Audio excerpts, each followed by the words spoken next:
sometimes think that the bigger regrets in life are all those things that like I know I should have done. Those moments that I should have stepped out of faith, those moments that I should have been courageous, those moments that I should have walked in confidence, those moments that I should have stepped out, but instead I shrinked back in fear.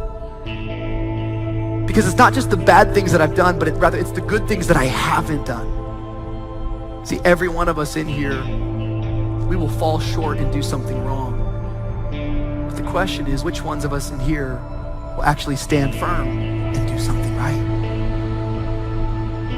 That you're not afraid to recreate yourself, that you're not afraid to be adventurous, that you're not afraid to be back in one again, like 1, 2, 3, 4, 5, 6, 7, 8, 9, 10, 11 is one again on the next level. 21 is one again on the next level. 51 is one again on the next level. And some people don't grow because they're not willing to give up the 10 to be one again.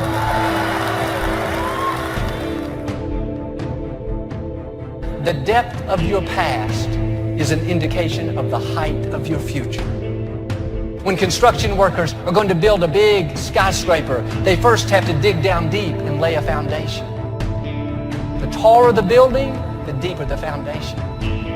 You may have gone through or be in an unfair situation. A friend betrayed you, lost a loved one. Be easy to settle there and get discouraged.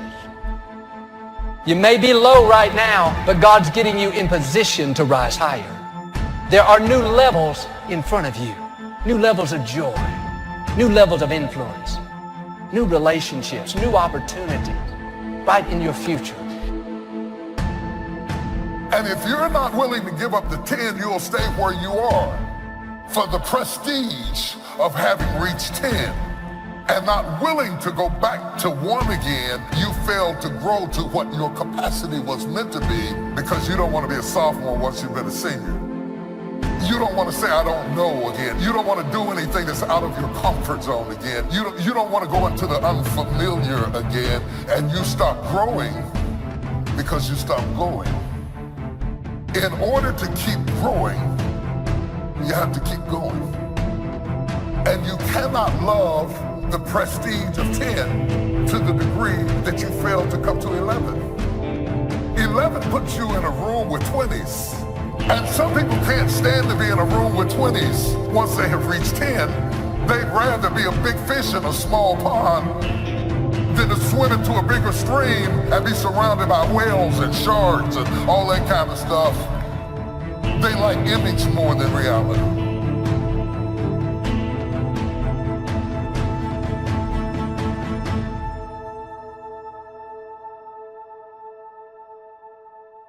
You're going to need to step out in faith. You're going to need to put your foot in the water. You're going to have to maybe say goodbye to some stuff. Some of you have no idea what God would do for you, and the only way you're ever going to know is to step out and find out. You say, well, what does that mean? Well, I mean, let's just say that you hate your job. I mean, all you do is complain about it. You don't like it. You don't like the people. You don't like the work. And you've really got something else in your heart that you'd love to do. But you live in fear that if you give that up, you might not have anything. Yeah, see, walking by faith, living by faith, the just shall live by faith. That means everything is a step of faith. And sometimes it's comfortable and you've got all the details in place, but very rarely. Most of the time, if you're going to live by faith, if you want to really find out what God can do for you, you are going to have to, so to speak, take a chance.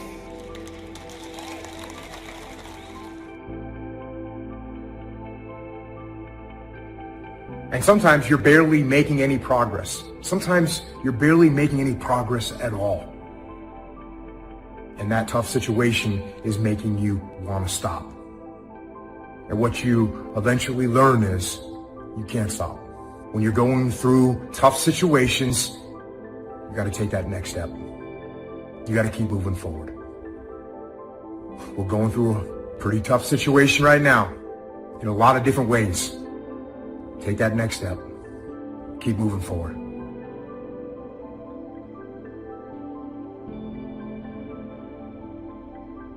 Because we get so distracted with stuff that we're never going to be remembered for. Stuff that we're never going to actually be celebrated for. The truth is that we want to come to the end of our life and we want to be able to declare, no, regrets. Yet what psychologists would tell us and what they would show us is that regret is probably the most common negative emotion that people experience. The moment you can say, if only, is the moment you step into regret. You ever found yourself doing this? If only I'd gotten that job. If only I hadn't gotten hurt. If only I'd gone to that school. If only I would have gotten that job. If only I would have married her. If only I wouldn't have married him. And we spend so much time trying to rewrite history that we never actually focus on the cards that we are dealt. So often it can be so counterproductive. Life is going to always have moments that there's opportunities for regret. And the feeling of regret is not the worst part. It's really what's the next thing you think about after you experience regret. Because regret will come. The question is, what do you do after that moment of regret? Because it really only becomes toxic when regret becomes habitual. See, I think what makes you and I different as human beings is that we have the ability to respond. You would call that responsibility.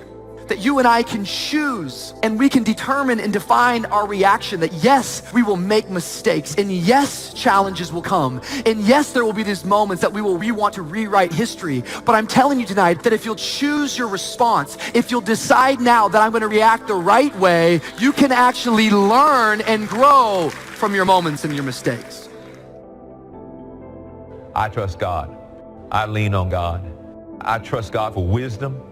I trust God to show me what to do when I don't know what to do. I trust God for my deliverance. I trust God for my peace. I trust God for my healing more than I do the doctor. I trust God for my rest. I trust God to show me how to live life every day. I trust God that I'm not going to go crazy. I trust God that I won't be sick and end up dying before my time. I trust God that he'll protect me when I'm flying over the oceans of the world. I trust God. I lean on him because no man, no person, no system, no thing, no amount of money, none of that will be able to do you like God will. And I put my trust in him. Begin today that you were born to do something great with your life. That you're extraordinary. Listen to me. That you're enough. That you're special. That you're favored, regardless of where you come from. But every day, some of us are killing ourselves with the shame we carry from something we've done, some humiliation, some fear. Every day that tells us we're not enough. We're not strong enough, pretty enough, smart enough, favored enough. That we're doomed, and we carry these guns in our head every day that shame us, that take our confidence from us, that steal our joy. You can put those things down in your life. You could decide today that you were born to do something great. You could decide today, just intentionally, to set this weapon down, whatever it is, something you're just not proud of that you've done. Set it down. Stop using it as a weapon against yourself and realize that happened for you and not to you. Life is a menu. Whoever and whatever you order for your life is what's going to be delivered to the table. Who do I want and what do I want for my day? Most of us could find ourselves doing things because we have a guilty conscience. I've learned to compartmentalize. I've learned to take control of my minute, my hour, my day, my week, my month, and my year. How can you have control? You have control. If you already know what he's going to do to your day from that text message or that phone call, why don't you block him? Why are you giving this person emotional access to you? Why are you continuing to call him or her back? Do you have validation issues? Where you need the validation of all of these people around you. You got to be busy. You got to be in the mix. It makes you feel accepted. Because you're the loudest person in the club doesn't mean that you're really having fun. Because you're pulling up in the nicest car doesn't mean you actually have gas money.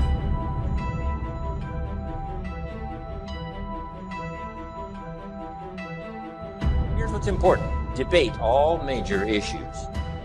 Some issues are, sort of obvious. Say, well, I can see the positive side of that right away. But some need discussion.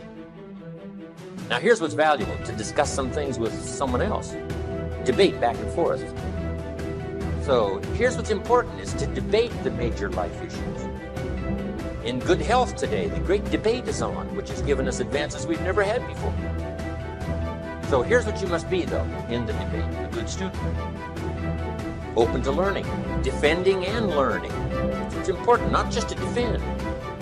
Defend and learn. Defend your point of view until it's sort of obvious that you've got to give some ground here because you haven't done your research. But this debating is important. We have to debate the health issues. One health book says, do this, you'll live forever. The second health book says, if you do that, you'll die young. So here's what we should do. Make the note. Be a student, not a follower. Every day in 1,000 different ways, we are trying to improve ourselves by learning how to do things. We spend a lifetime gathering knowledge in classrooms, in textbooks, in experiences. Now, if knowledge is power, if knowledge is the forerunner to success, then why do we fall short of our objectives? Why, in spite of all our knowledge and in spite of our collective experiences, do we find ourselves aimlessly wandering, settling for a life of existence rather than a life of substance? While there may be many answers to this question, the fundamental answer is the absence of discipline. Applying all that we know. That's the key word, discipline, self-discipline. We might add one more word here, consistent. Consistent self-discipline. Better than knowledge is applied knowledge. And once we've applied our knowledge, we must study the results of that process. Apply our knowledge, study the results. Refine our approach. Finally, by trying and observing and refining and trying again, our knowledge will inevitably produce worthy results, admirable results. And with the joy and results of our efforts, we continue to apply, to learn, to observe, to fuel our ambition with the positive reinforcement of continued progress. Pretty soon, we'll find that we're swept into a spiral of achievement, a vertical rise to success. Discipline is the root of all good qualities, but you have to absolutely apply it to things outside of just waking up early. It's everything. It's working out every day, making yourself stronger and faster and more flexible and healthier. Discipline is eating the right foods to fuel your system. It's about disciplining your emotions so you can make good decisions. It's about having the discipline to control your ego so your ego doesn't get out of hand and control you. It's about treating people the way you would want to be treated. And doing the tasks that you don't necessarily want to do, but that you know will help you or help your team. It's about facing your fears. It takes discipline to face your fears so you can conquer them. And that's what discipline is. Discipline means taking the hard road, the uphill road, to do what's right for yourself and for other people. It's so often the easy path that calls to us to be weak for that moment, to break down for that moment, to give in to the desire and the short-term gratification. But the discipline will not allow that. The discipline calls for strength and fortitude and will. It won't accept weakness. It won't tolerate another breakdown. The discipline can seem like it's your worst enemy. But the reality is, discipline is your best friend. It will take care of you like nothing else can. And it'll put you on that path. The path to strength and health and intelligence and happiness. And most importantly, it'll put you on that path to freedom.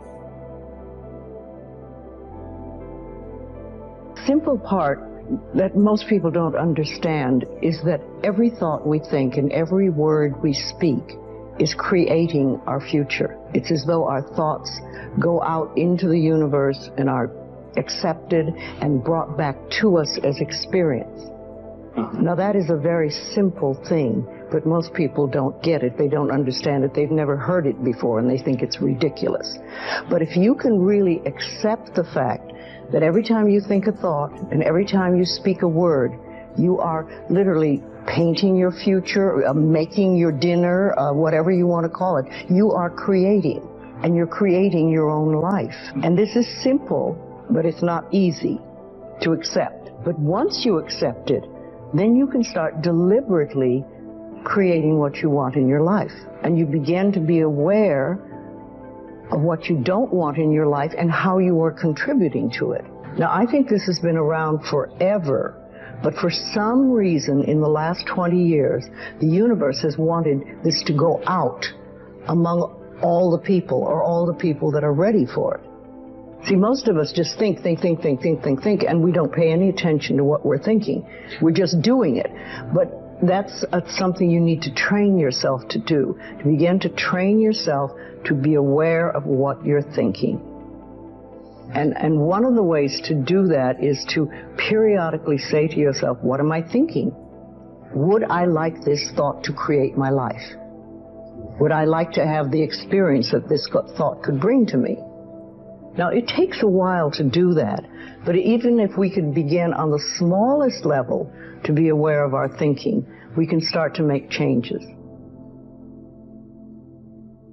I love talking about discipline because I think so many people, that word has such a negative connotation around it, right? It just sounds bad. Discipline, like you're going to feel pain or someone's going to hurt you or you're in trouble for something. And I want to start having you think about it in a really positive way, because discipline equals freedom. 100%. It has been the theme throughout my entire life, is how if you have structured discipline in your life and you start doing the things that you don't want to do, especially if you do them first, you are absolutely going to free yourself of all of the different pain that comes with not getting your goals accomplished, that comes with not taking care of yourself, that comes with living with regret. So before, way back in my early 20s, and even through my mid 20s, when I would, I was trying to create habits around maybe eating right, or habits around working out. And let me tell you, habits around getting stuff done. I literally in my head told myself all the time, my mantra at the time was, I never finish anything. So what do you think I did? I finished nothing, because that's literally how I talk to myself. Well, I never finished anything. This is another thing I didn't finish. So I had to switch that mantra around, and it was also realizing how important discipline was and how much freedom came with it. And I spent a lot of time living in agony in my head, and I was tired all the time because I spent more of my time in my brain thinking about what I didn't do and arguing with myself all day long. Am I going to go to the gym? I don't want to go to the gym. You should go to the gym. Why aren't you going to the gym? You know you need to go to the gym. You're never going to get to your goals. It's like I was drained just because of the conversations I was having with myself. If I would have just gotten disciplined, committed to a time, or knew I was going, I could have focused on all of the other good things that were happening in my life and just knew this is what I'm doing. It's like just saying, okay, well, here's what I'm doing so I can forget about it until the moment that it comes, and I'm going to do it because I'm committing, truly committing to discipline, and how freeing that is. And when I started getting a great discipline habit around all of the things that I wanted to do, I started to notice how much more free I felt, how much less anxiety I felt, how when my head hit the pillow, I felt proud instead of another day just went by that I'm further away from my goals and I have regret and I'm feeling my life race by me, right? Those are all feelings that do not feel good, that discipline can free you from. Do you plan your day much, or your time generally? Does this lead to higher productivity? Yes, I plan my day obsessively. My calendar is always absolutely full, and often weeks in advance. And I plan in the morning, especially when I'm on top of things. And I plan each hour, and I probably plan each minute. And yes, it leads to way higher productivity. You decide what your goals are going to be. You place them in the calendar. Use the calendar as your friend, Because what you want to do with the calendar is design a day that you want to have. or a day that would be good for you. And a day that would be good for you is one that you're when you end the day, you feel that you've moved yourself ahead towards your valued goals, and that you've kept chaos under control, and that enables you to sleep soundly and with a good conscience, and to know that the next day is going to be at least not worse than that day. Planning is unbelievably useful. And again, I don't want to sound like a broken record with regards to the future authoring program, but it really is useful. You need to figure out what it is that you're aiming at and why, and then you need to figure out how you're going to break that down over the months and the weeks and the days. But I would approach your calendar like it's your best friend. You think, okay, I'm going to design a week, man, that I really want to have. And that means you can schedule in leisure and all the things that you want to do, which you absolutely should do. And it's also quite fun to give yourself minimal time to do something complicated, because it's quite challenging to see if you can do far more than you thought in far less time. And so that's a fun game. And the other thing you can do is, like, if you're avoiding something, you could schedule in 5 minutes of it. Say, well, like if you're avoiding looking at some bills because you're afraid of them, your first step might be to schedule in 5 minutes where you just look at the bill. You don't do anything else. And, you might be able to entice yourself into doing that. But I would say learning to plan is unbelievably useful, to schedule your time, because that's your life, but schedule the life you want. That means you have to schedule your responsibilities obviously, because responsibilities are those things that ruin your life if you don't fulfill them.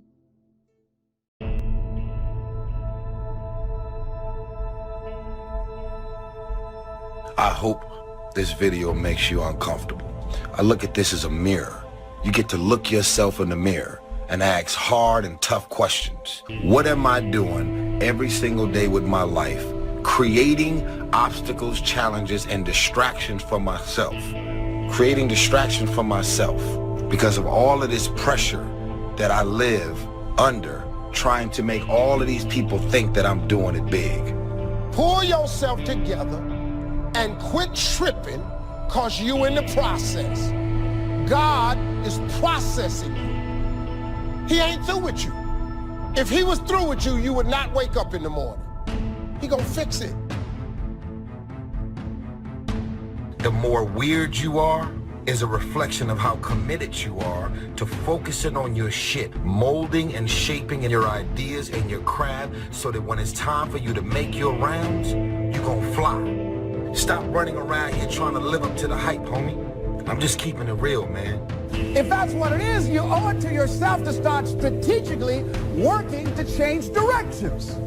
Most people will resist change. Most people will fight change as if change would be worse than what they're experiencing. It's not what happens that determines your life future. It's what you do about what happens. All of us are in like a little sailboat. And it's not the blowing of the wind that determines your destination, it's the set of the sail. If all you do is stay in little-minded, muddy mud puddles of small thinking, you'll never grow any bigger. And some of you, it's time to get out of the mud puddle and get into a lake. And some of you need to get out of the lake and get into the ocean and let God release your potential. See, here's what's amazing. At any point in your life, you can just decide to write a new script. You can decide to become a whole new character. See, the leading character in the story of your life is you. And guess what? You and God control the script. You can simply decide to be a new character. I'm strong now. I'm beautiful now. I'm handsome now. I'm bold now. I'm funny now. I'm smart now. You're so busy reaching out to your future that you are neglecting what you have been given right now. Oh God, you are so busy trying to progress that you are neglecting where you are. That's not how you progress. This word is hard on the narrow road. Does not mean that it's impossible, but it strictly means that it is beset with difficulties. You will be pressed on that road. And in order for you to say yes to some things, you got to say no to a lot of other things.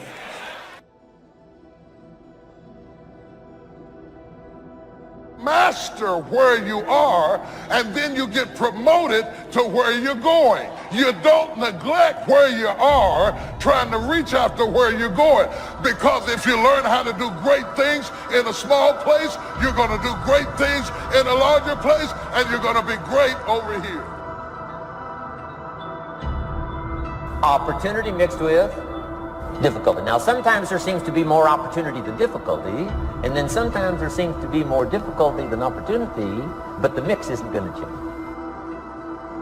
After expansion comes recession. But after recession comes expansion. Not to think so, see, is naive. And once you've got just a little of this stuff settled, then you know exactly what to do. You know exactly what to anticipate, so you can be ready. You can never shine trying to sit on someone else's sun. You can never figure out who you are if you're consumed in everything that everybody else is and what they're doing and the moves that they're making. There is a saying that you have to fake it until you make it. Most of y'all have been faking it for so long, you're never gonna make it. Most of y'all have been faking it so long, you now believe your own tricks. Most of y'all have been living a lie for so long that you believe your own lies because you're trying to chase someone else's life. There's something in you, in your heart of hearts, that said, I'm not going to let anybody pull my strings. That said, I'm going to control my own personal economy. That said, I've got a dream I want to achieve. That said, I am the captain of my ship. That said, I'm going to control my destiny. And whatever it takes, I'm willing to do the work. In the morning, devour something. Throw your whole self at something. You'll never know what you can do and what you can be until you throw your whole self at it.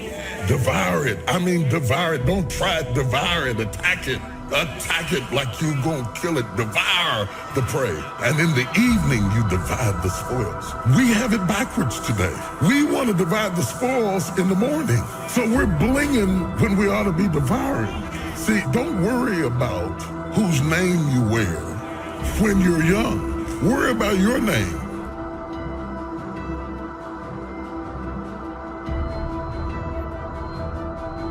What is the vision for your life? What are the ideas and the dreams for your life? What are you supposed to be doing? Who are you? What are your gifts and talents? What is your ultimate destiny and your goals? God will never give you something somebody else is supposed to have. There is an old person down inside of you that's dependent on you to be smart. It's the person you're going to be 30, 40 years from now. Do not disappoint that person by being foolish through the strongest years of your life. And then when your back is out and your knees are swollen and you can't move around, now you're out there going to get your grind on now? When I'm in a storm, I'm trying to gain control. But God's message to all of us whenever we feel like we are in a storm is not to keep control, but to keep courage. You keep courage and God will take control. He's going to get you through this storm. You just got to keep courage. If you get too tightly zoomed into this one scene or this one moment or this one struggle or this one issue, you're going to miss the bigger picture. God knows where to put you. He knows what he put in you. And he knows what he wants to do through you. How do you keep the faith? How do you keep your head above water? How do you march against the tide? How do you stand up when everybody around you seems to be falling down? How do you keep firm and solid footing when everything underneath you seems to be slipping away? How do you keep the faith? You've got to be born again. And when you're born again, there are some things you just have to take. Just some things you have to stand up under. There's just some fights you're going to have.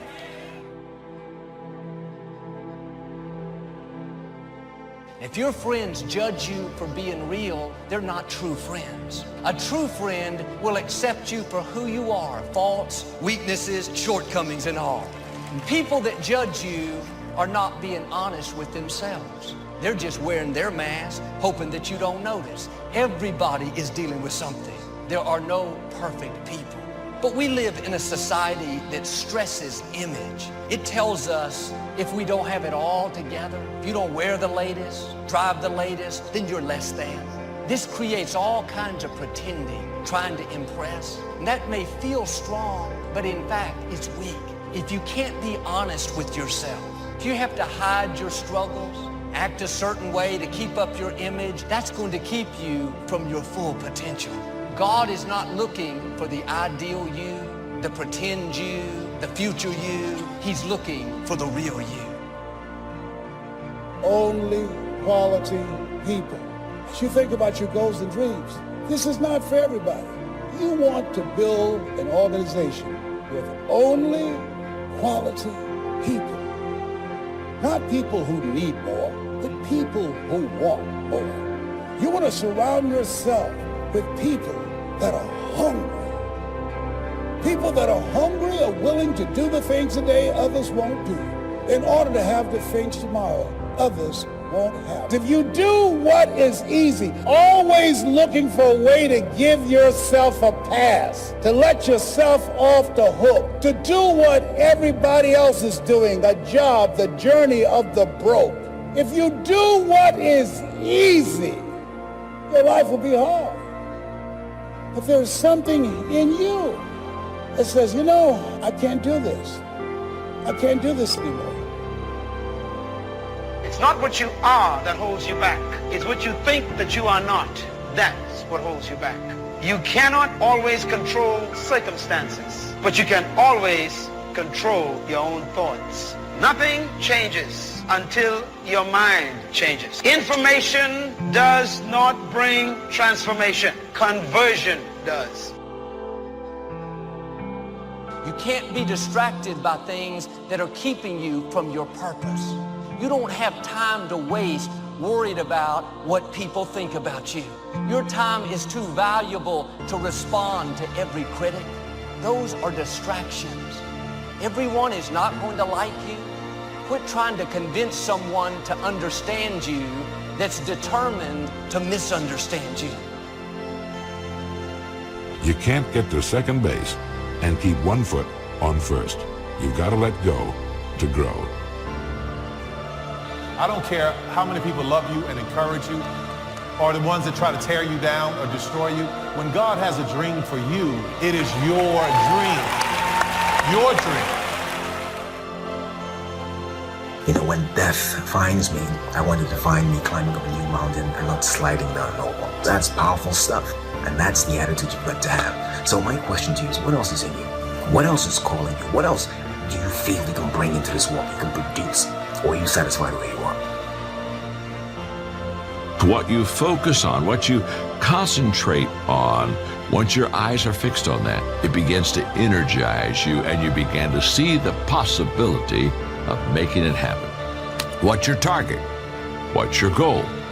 Whatever it is, focus. Trust me, the energy will come. I don't have time to play petty games to try to convince you that I'm okay.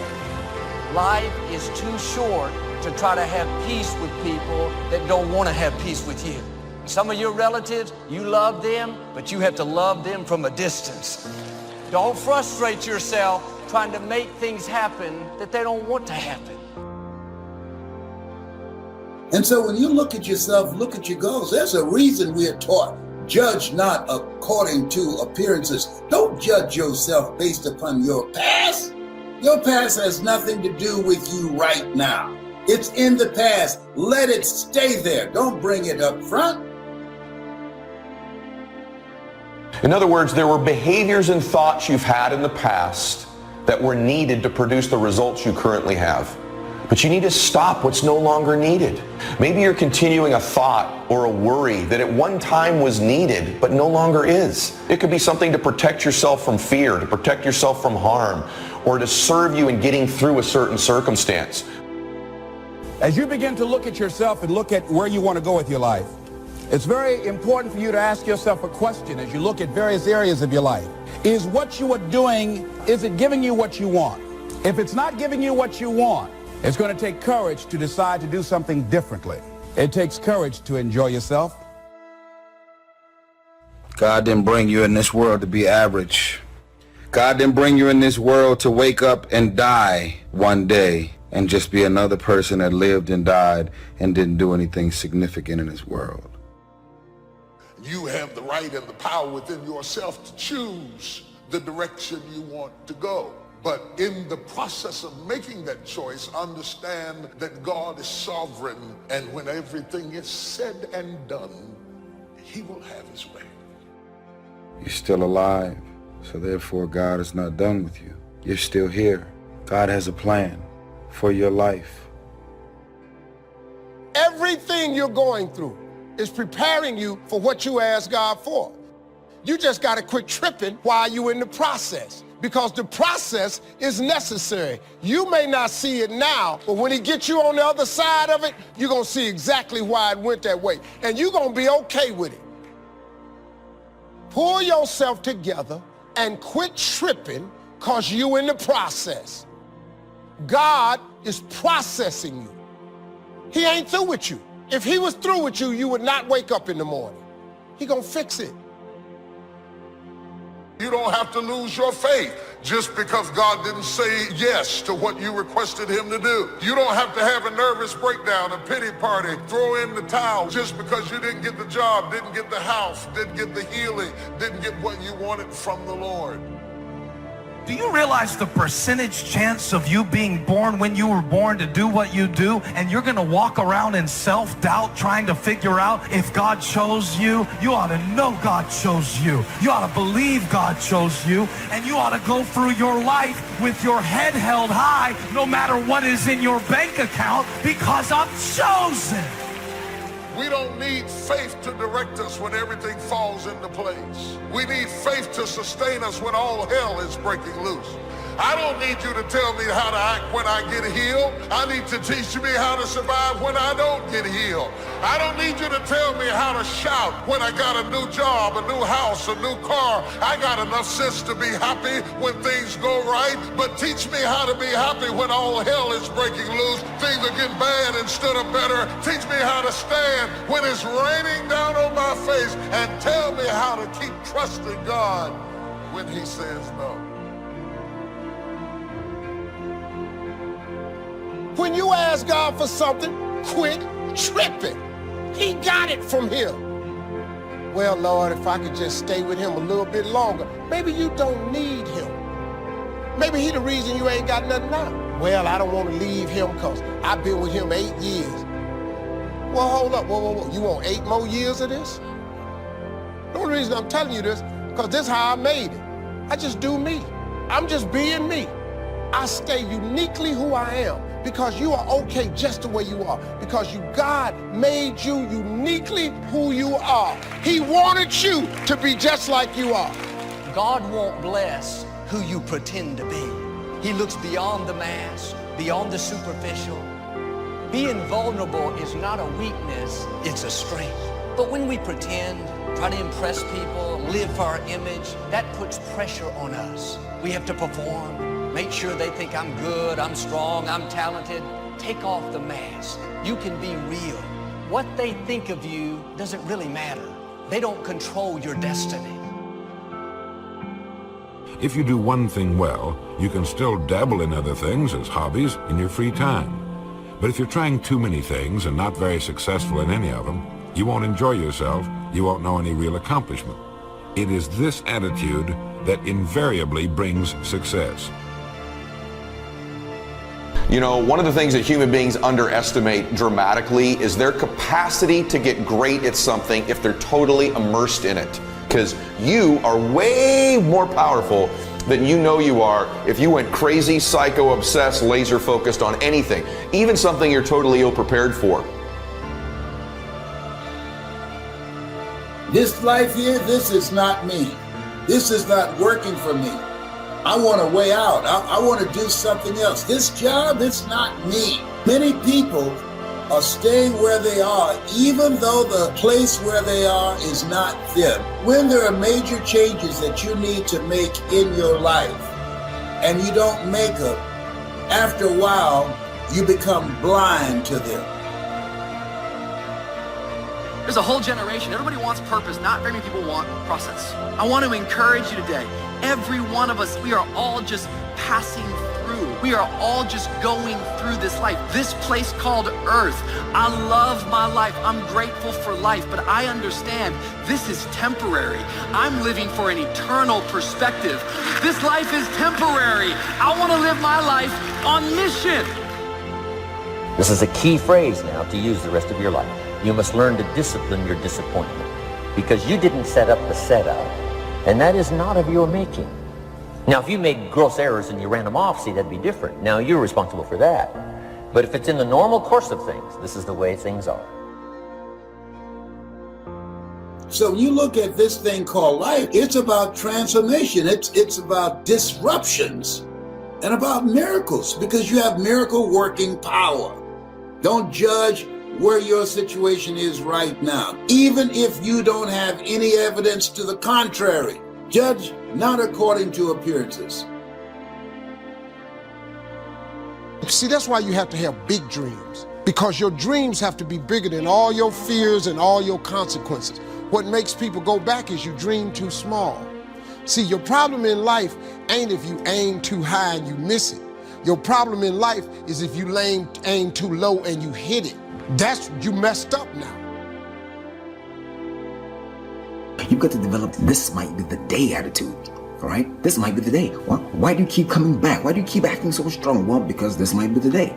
This might be the day I discover myself. This might be the day I get my breakthrough. This might be the day I fall in love, right? This might be the day. That's the kind of attitude you've got to have when it comes to looking at what it is that you want. This might be the day. If you're not eating or mowing your lawn or thinking or working or living better today than you were a year ago, you've got yourself a little problem. Maybe you're hanging on when you should be letting go. And there are things that happen to us, experiences that we have along the way that prevent us from working through the mental block of acting. And so what I want you to think about, what is there that you know you need to do, that you want to do this, but for some reason or another, you've been holding back. You just have not been able to gather your nerves or putting it off or justifying or blaming. Some reason or another, you just haven't done it. Climb and maintain. You've got to climb and maintain. If you don't remember anything else I said today, remember climb and maintain. If it's turbulent and there's trouble, go higher. Don't sit there. If the devil is breathing down your neck, he's right where he's supposed to be. But if you want him to flee, just submit to God and resist him, and he's got to flee. I've never seen anybody in the presence of God worshiping and praising, and the devil was able to stay. If you want him to flee, you got to pray and worship. You got to climb and maintain.